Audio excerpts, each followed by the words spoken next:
Hi, County Mosley here with HBCU Legends as well as Saints News Network doing double duty. But you got to do it with a heavy weight in the presence. We call him the czar or the playbook, but everybody knows him as the hardest working man in the business right now, and that's none other than Mr. Emory Hunt. How you doing, my friend? I'm doing fine, Kyle. As always, I appreciate you bringing me on, man. Oh yeah, look, definitely.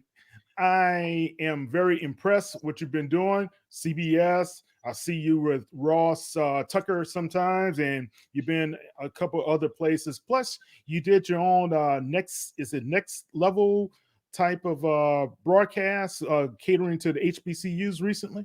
Next Level Sports. Yeah, we had the HBCU college football kickoff show during the fall, and we have our USFL kickoff show every Saturday and Sunday here in the spring. All right. Well, awesome, man. USFL. Can you believe USFL? The Breakers are back, man. Yeah, I just got my mom and stepdad some New Orleans Breakers T-shirts, just so they can show that support. Even though they all playing in Birmingham, but when they do get back to New Orleans, at least they'll be ready with some fan gear. Yeah, man, the Breakers. Look, I think I was in the Superdome 1984. I was with McDonald 35, and we marched at a Breakers game. That was the last Breakers game that we ever had, I believe, in New Orleans as well. So that was a long, long time ago. But anyway, man, I regress there to my best days.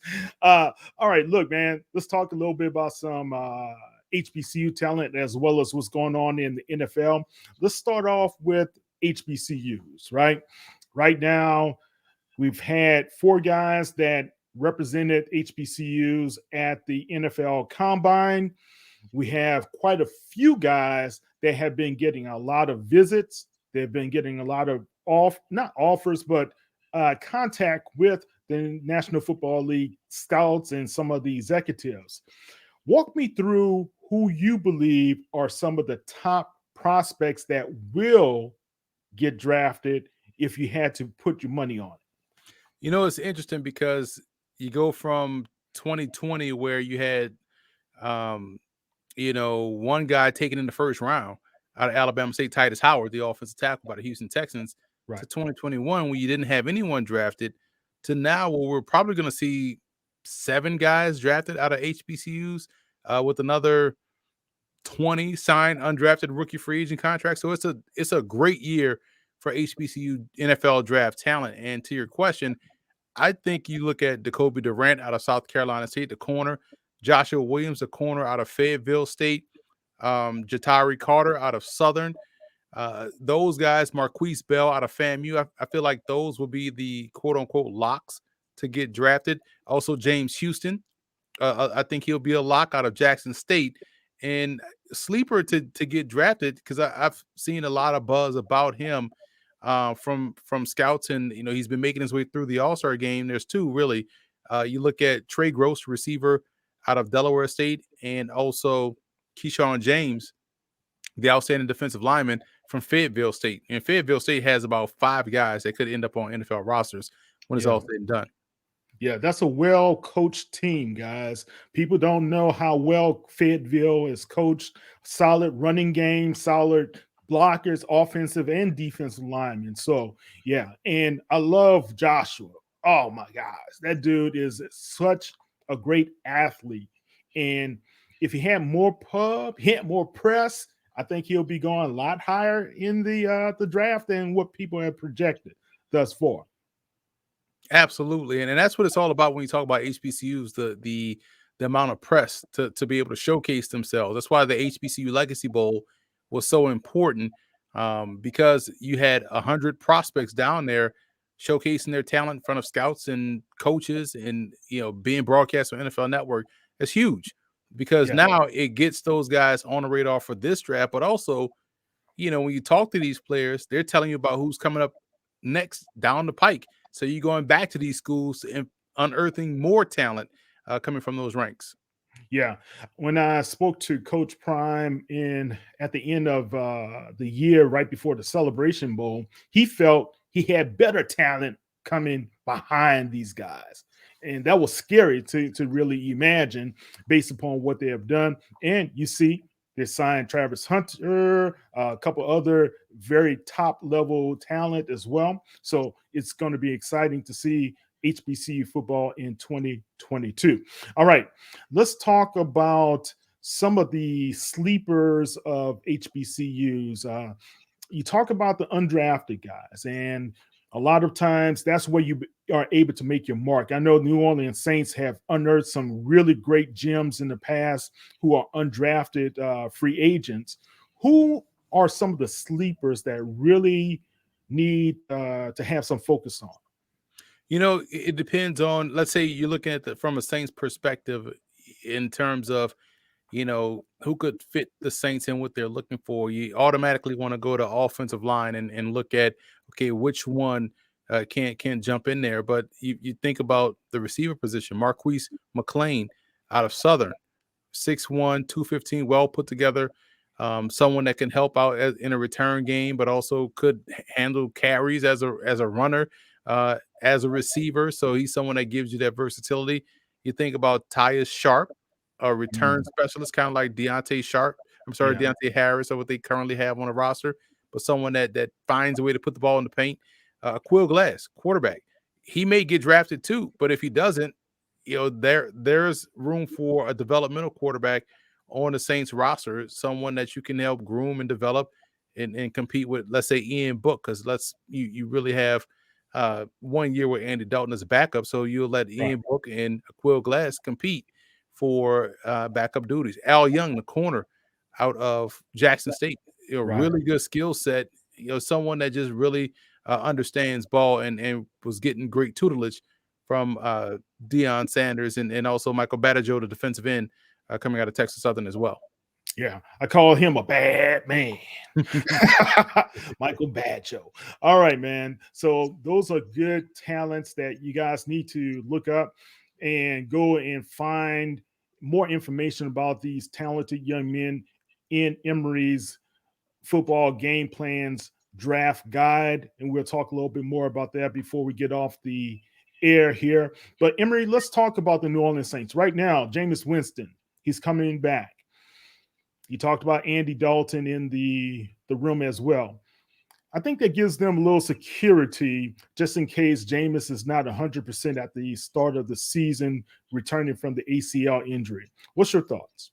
Love it. I love the fact that they went and got a stable veteran in Andy Dalton to kind of help keep the ship together if Jameis isn't ready to go from day one. But them signing Jameis back is tremendous. People, ignore the fact that prior to the injury, Jameis Winston was 12 touchdowns, 4 picks, had the Saints winning. They probably make the playoffs if Jameis stays out there the full season, and he probably throws 40 touchdowns. Right. So Jameis is a legit option for the Saints at quarterback. I'm glad they were able to bring him back in the fold and get him ready to go, because that guy has the leadership skills. You saw the teammates kind of rallied around him and kind of like him out there. And I think that means a lot, especially for a team that's going through a coaching change. Yeah, definitely. You talked a little bit about a Quill Glass possibility, HBCU talent coming into the fold. I know that there was a young man up in Southern's Pro Day, Caleb Carter. And I call those guys the two Carters, Jatari and Caleb. Caleb Carter really opened some eyes and received an invitation from the New Orleans Saints. What's your thoughts about him? There's someone that is athletic. Um, they can use him as a fullback. He's a linebacker by trade. He's going to be a core special teamer wherever he ends up. And, that's someone that didn't play this year. But when you go Right. back and watch him in 2019 and in the spring of 2021, you saw the athleticism, you saw the burst, the sideline and sideline speed. So at worst, he gives you a core special teamer, but also gives you some fullback and linebacker flexibility. So he can really serve in 3 roles. So he saves you a roster spot, so to speak, because he can do multiple things. Right. Saints love versatile players, love the versatility of being able to play special teams as well. So, yeah, he may be a good asset there. All right. New Orleans has 2 first-round picks. They made a trade with the Philadelphia Eagles. Now they are sitting at 16-19. Should New Orleans package those picks and be able to move up to be able to select what most people, especially the national media, believe is to be able to select a quarterback? You have your selection of Willis, you have Corral, you have uh, Pinkett. So, what's your thoughts? None of those guys are better than Jameis Winston. And why would they? I feel like the national media just ignored what the Saints were doing during that first part of the season when Jameis was out there. They were winning games. Um, they had a one bad loss when the whole coaching staff had COVID and they had Yeah. to go out there and try to play against the Panthers. Outside of that, Jameis beat the Bucks. Had them they were going to blow out the Bucks. Yes. They ended up still winning that game thanks to a great defense. But Jameis is not the problem. Quarterback is not a need. I think when the Saints made that move, it shows you the glaring need. And you notice they made that move after they couldn't re-sign Teron Armstead, which tells you they made the move because they know they want to tackle.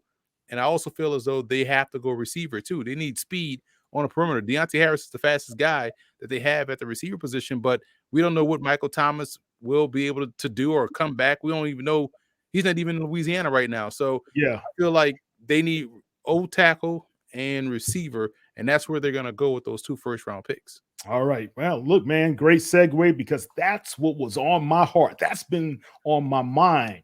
The old line, the wide receivers. So, what are the options there? I know the young man Penning. He's out there, right? I know Jameson Williams is out there. What's your thoughts? Penning could be a good option, but I think the Saints need someone that they feel as though could step in right away and start. And, while Penning could be there, we could see a situation where you may have a Charles Cross be available, who's the best pass protector in the draft. You also look at Bernard Raymond, the offensive tackle from Central Michigan, who Yeah. was a tight end for the most part of his career, grew into an offensive tackle, and still has upside left in his game, had a really good week at the Senior Bowl. So there's some options for them at tackle. And at receiver, Jameson Williams is nice, but do you really want to take a gamble on, coming back from the ACL injury? We don't know how well he will come back or if he's going to still be as explosive as he was. You hope so. Yeah. And if you got a good bead on the medical side of things, then sure, take him. But if not, you got plenty other receivers that you could probably grab. Chris Olave could be there. You look at someone like Jahan Dotson could be there. We don't know the draft tends to be weird in terms of somebody falling. You may get a situation where Drake London could be there. So I feel like Christian Watson, another one that could be a really good option for New Orleans. They have a lot of options at receiver. Tackle, I feel like they could go Penning, they can go Raymond, and whoever else falls, let's say out of Tyler Smith out of Tulsa could be an option there as well too. Right. Big guy, big road grader, right? Mm-hmm. All right. So those are good, solid picks. All right. I want to ask you, how about this? Let's just do a quick fire, right?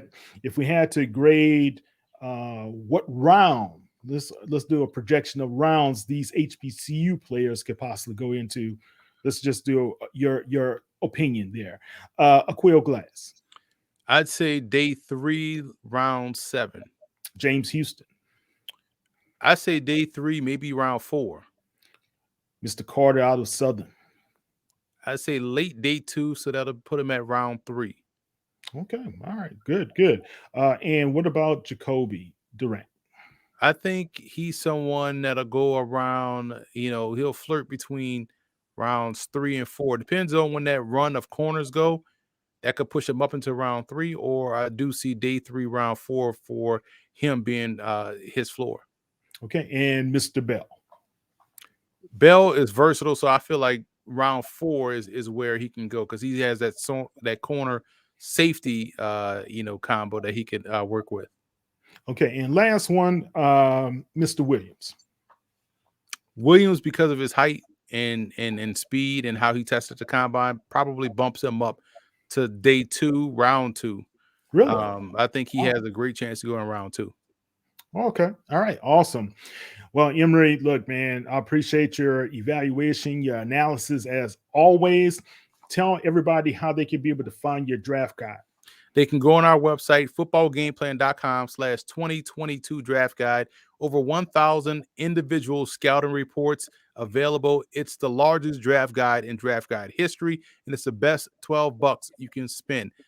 Footballgameplan.com Oh, slash ho, ho, ho, 2022. hold. You mean $1,200, right? It should be, but it's $12 and you get over 1,000 individual scouting reports.